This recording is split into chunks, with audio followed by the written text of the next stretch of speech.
உயிர் சேதம் இல்லாமல் தற்போது வர்த்தக போர் நடந்து வருவதாகவும் அதுவே தங்கம் விலை உயர்வுக்கு காரணம் என்றும் சென்னை தங்கம் மற்றும் வைர வியாபாரிகள் சங்க தலைவர் ஜெயந்திலால் சலானி தெரிவித்துள்ளார்.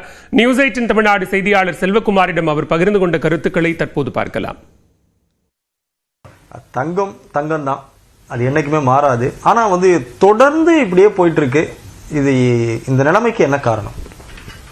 அதாவது தங்கம் இதற்கு முன்பாக விலை கூடியதெல்லாம் பார்த்தீங்கன்னா போர் சூழல் போன்ற காரணங்கள். ஏனென்றால் அமெரிக்க பொருளாதாரம் உலக பொருளாதாரத்தை கையில் எடுத்துக்கொண்டு செல்லக்கூடிய ஒரு நாடு.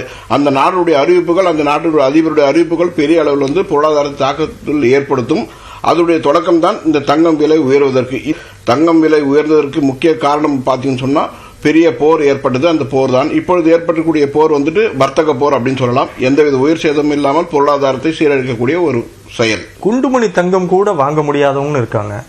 ஆனா இந்த தங்கம் எல்லாம் எங்க தான் போகுது? யார் தான் வாங்குறாங்க? இன்வெஸ்ட் பண்றாங்களா இல்ல வேற எங்க போகுது அப்படிங்கிற கேள்வி வரும்.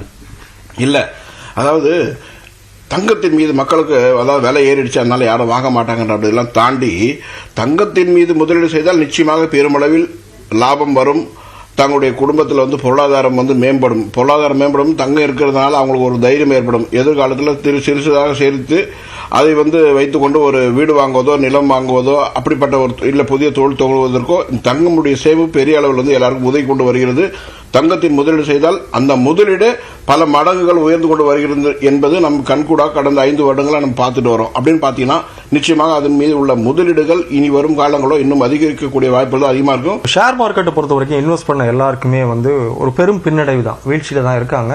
நிறைய பணத்தை இழந்திருக்காங்க. இந்த சூழல்ல தங்கத்துல இன்வெஸ்ட் பண்ணவங்க பெரும் லாபத்தை தொடர்ந்து ஈட்டலாமா? அதாவது ஷேர்ல இன்வெஸ்ட் பண்ணவங்களுக்கு நிச்சயம் இல்லை, நிச்சயமா அது லாபம் தரன்றது. ஏன்னா எல்லா ஷேருமே லாபம் தராது. பல ஷேர்கள் நஷ்டத்தையும் உண்டு பண்ணி கொடுத்து கொண்டிருக்கிறாங்க. ஆனால் தங்கம் ஒண்ணுதான் நீண்ட கால முதலீடுக்கு உகந்த ஒரு பொருளாக தங்கம் இருந்து கொண்டு வருகிறது. அதில் முதலீடு செய்தால் நிச்சயமாக நஷ்டம் இல்லை. முடிவில் பார்த்தீங்கன்னா லாபம் மட்டும்தான்.